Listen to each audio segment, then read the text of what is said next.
Always remember, there is a method to our madness with this program.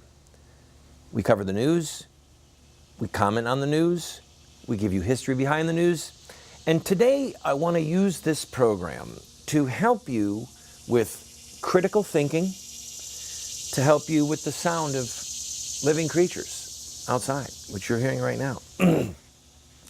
We've been getting people saying, I love that set that you're using. Is that a green screen, the background?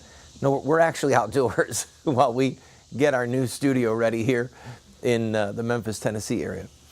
Anyway, I want you to come away from this program with a fresh ability to analyze news, to have contempt where you should have contempt, to have questions where you should be watching or listening to news or reading it and saying, I don't know, hold on, and where you can recognize that you're being manipulated, that you're being deceived by those who provide us our television news, our radio news, our internet news, and our newspaper news. And that sometimes certain networks are getting it 100% right.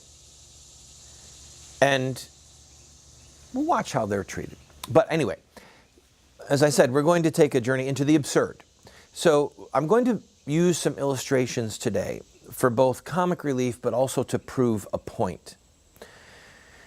And that is that news that is divorced from truth with a capital T and absolute morals, again with a capital A and a capital M, that news reported in such a way, at best, is going to be amoral, which means it's void of morals, and at worst can be immoral. Ready for the examples?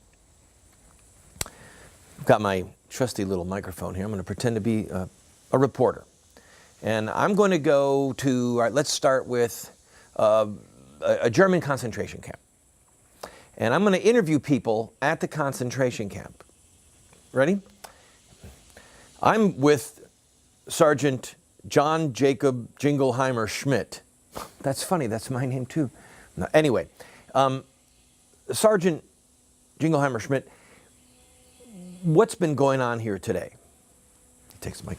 Well, we have been ridding the earth of the Jewish vermin, and the concentration camps, the ovens are working very well today, and the German people can sleep better knowing that those who stabbed us in the back after World War I have been vindicated today by the extermination of these Jews. And now let's go to Rabbi Levin for his perspective. Well, we're really sad at the loss of several members of our family, and we can't believe that this is actually going on, but we're begging the free world to please, we're begging the Allies, please come and save us, rescue us, bring an end to this horrific Holocaust.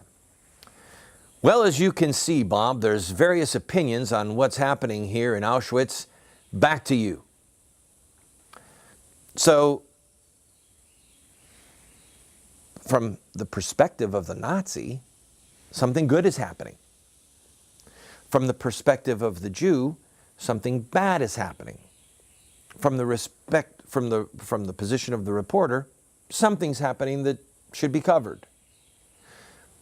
But if there's no such thing as truth with a capital T, if the commandment cut in stone by the finger of God himself, thou shalt not murder, does not apply to all men and women, in all nations, at all times, who's to say if Rabbi Levin or Sergeant Jingleheimer Schmidt is right or wrong? I mean, you could have an opinion. You can say, well, it's repugnant that they're killing Jews. Says who? The Germans didn't think it was repugnant. They thought it was good. Well, it's just wrong. Well, says who it's wrong? Well, I think it's wrong. Oh, really? So now you're the arbiter of right and wrong? because you think it's wrong? I mean, are you going to impose your morals on the Germans, on the Nazis? Well, I want to defend human life. Well, who says human life is worth defending? I mean, really, if we're all here as the chance arrangement of molecules that evolved from some primal burp, then isn't the first law of the animal kingdom the survival of the fittest? I mean, doesn't evolution want to get rid of the unwanted or the weak or the useless? If you report news that is amoral, or in an amoral way rather, if you report news without a capital T for truth, if you report news without a commitment to absolute morals, then any atrocity, any wickedness, any perversion can be put in a pretty decent light, as we'll see when we come back from this break.